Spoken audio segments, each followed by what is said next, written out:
दोस्तों, जब भी हम हैवान शब्द सुनते हैं तो हमारे दिमाग में किसी विशालकाय जीव का ख्याल आता है। लेकिन तब क्या हो जब हम आपसे कहें कि इस दुनिया में एक ऐसा राक्षस भी है जिसका साइज चींटियों से भी छोटा है और वो शरीर के बाहर नहीं बल्कि शरीर के अंदर घुसकर शरीर को खोखला कर देता है। आज की वीडियो में हम आपको इसी हैवान के बारे में बताने जा रहे हैं जिसने जब जॉन नाम के व्यक्ति के शरीर में अपना बसेरा बनाया तो उसकी हालत किस तरह की हो गई थी, ये जानकर आपके पैरों तले जमीन खिसक जाएगी। दोस्तों, जाहिर सी बात है कि हर इंसान को घूमना फिरना पसंद है। हर कोई ये चाहता है कि वो कुछ पल के लिए अपनी भाग दौड़ भरी जिंदगी से छुट्टी लेकर किसी दूसरे देश की खूबसूरती का आनंद उठाए। लेकिन कभी कभी कुछ पल की ये खुशी गम में बदल जाती है और ठीक ऐसा ही जॉन के साथ भी हुआ था। दोस्तों, ये बात है साल 2003 की, जब जॉन करीब 34 साल के थे और अपनी वाइफ लिजा और अपने बच्चों के साथ घर से बाहर खेल रहे थे। लेकिन खेलते खेलते ही जॉन को चक्कर आ गया। 1 मिनट तक तो इन्हें सब कुछ अपने आसपास घूमते हुए नजर आ रहा था, लेकिन उसके बाद वो जमीन पर गिर गए। जॉन को लगा कि ऑफिस वगैरह की थकान के कारण इस तरह के चक्कर आ रहे होंगे, जिस वजह से इन्होंने इसे पूरी तरह से नजरअंदाज कर दिया। लेकिन जब ये दोबारा इनके साथ हुआ तो ये काफी देर तक कुछ भी सोचने समझने की हालत में नहीं थे, यहाँ तक कि ये अपना बैलेंस भी ठीक से नहीं बना पा रहे थे। इसके बाद जॉन की वाइफ लिसा को ऐसा महसूस होने लगा कि कुछ गड़बड़ जरूर है, और जब उसके अगले दिन जॉन का जी मिचलाने लगा तो लिसा, जॉन दोनों ने यह सोचा कि उनका पेट खराब है, इसलिए बिना डॉक्टर को दिखाए ही उन लोगों ने खुद से दवा खानी शुरू कर दी ताकि ये जल्द से जल्द ठीक हो जाएं। लेकिन लगातार 1 हफ्ते तक मेडिसिन लेने के बावजूद भी जॉन की तबीयत में रत्ती भर भी सुधार देखने को नहीं मिल रहा था। उल्टा जॉन की हालत और ज्यादा नाजुक होती जा रही थी और वो अपने पैरों को ठीक से बैलेंस नहीं कर पा रहे थे, जिसका मतलब साफ था कि इनका दिमाग इनकी बॉडी को बैलेंस नहीं कर पा रहा था।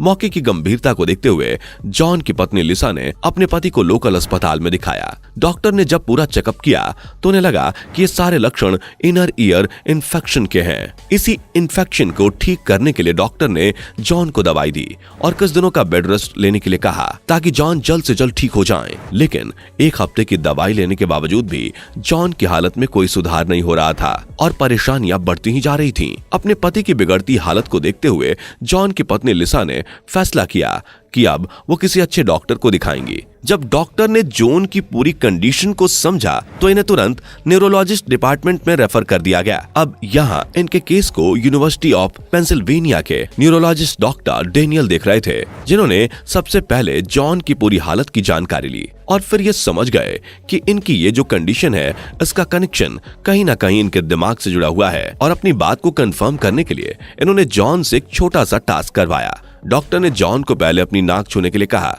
और फिर जॉन को डॉक्टर के हाथ टच करने थे। हमें पता है ये चीज देखने में बहुत ही आसान लग रही होगी, लेकिन दोस्तों, दिमाग से जुड़ी समस्या से जूझ रहे इंसान के लिए इस छोटी सी चीज को कर पाना बहुत मुश्किल हो जाता है।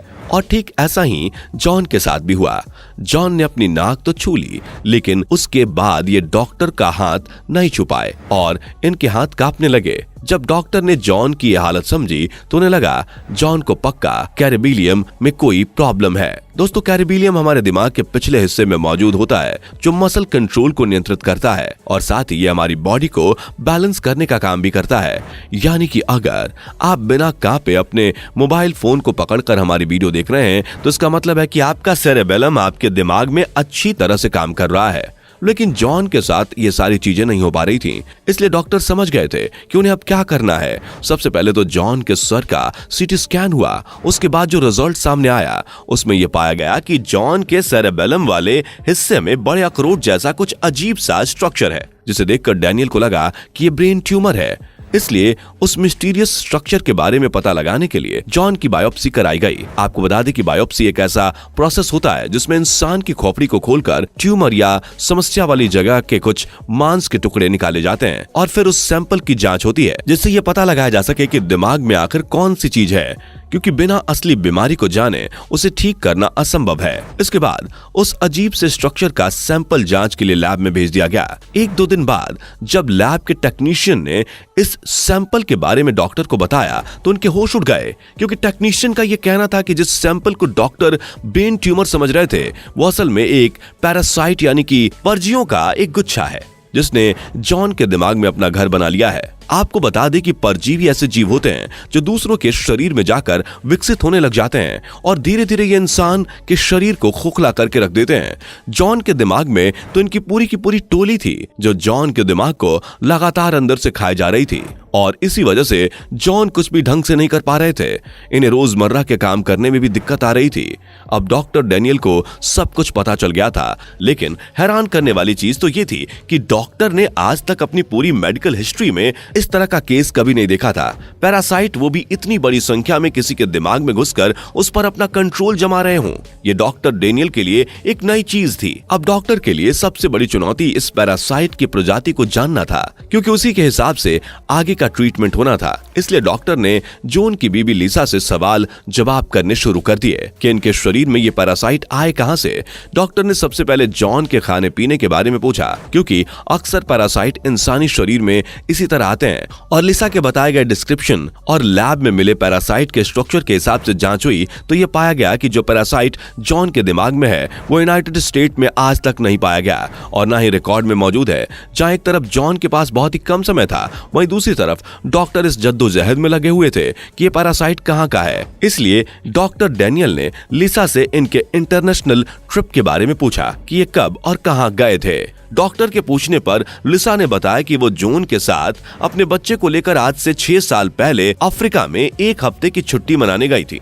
जब डॉक्टर ने उन छुट्टियों के बारे में विस्तार से पूछा तो लिसा ने बताया कि छुट्टियों के दौरान उन लोगों ने विक्टोरिया झील में स्विमिंग भी करी थी। इन सारी जानकारियों को लेने के बाद जब डॉक्टर ने दोबारा सैंपल को डेटा जांच के लिए भेजा तो पता चला कि ये सारे पैरासाइट शिस्टोसोमियासिस थे। इस प्रजाति के पैरासाइट्स अक्सर एशिया, साउथ अमेरिका और अफ्रीका की साफ पानी वाली झीलों में पाए जाते हैं। इनके जो अंडे होते हैं वो संक्रमित लोगों के मल के द्वारा वातावरण में रिलीज हो जाते हैं, जिसके बाद जैसे ही ये अंडे साफ पानी के संपर्क में आते हैं ये फूटकर लार्वा में बदल जाते हैं और फिर उसके बाद इन्हें अपने डेवलपमेंट के लिए किसी होस्ट बॉडी की जरूरत होती है। उसके लिए ये स्नेल का इस्तेमाल करते हैं, जहां ये पैरासाइट स्नेल के पैरों से उसके शरीर में प्रवेश करते हैं और फिर अपना विकास शुरू कर देते हैं। जब स्नेल की बॉडी में इनका अच्छा खासा विकास हो जाता है तो ये वापस पानी में चले जाते हैं और फिर इन्हें इंतजार रहता है दूसरी होस्ट बॉडी का।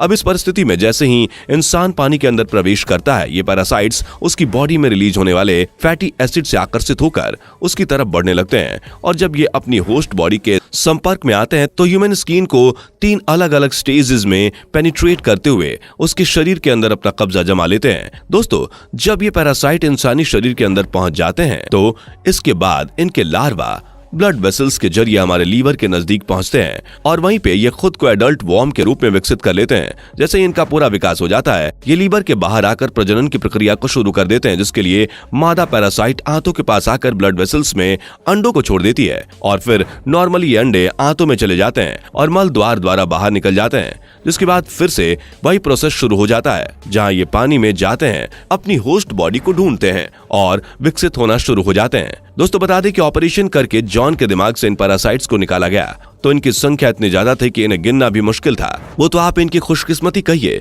कि एंड वक्त पे डॉक्टर को सब कुछ पता चल गया और ये बच गया, वरना ये छोटे से पैरासाइट्स इनके बड़े से शरीर को खत्म करके ही दम लेते। वैसे दोस्तों, आपका इसके बारे में क्या कहना है नीचे कमेंट करके जरूर बताइएगा और इस तरह की वीडियोस को देखते रहने के लिए चैनल को सब्सक्राइब जरूर कीजिएगा। धन्यवाद।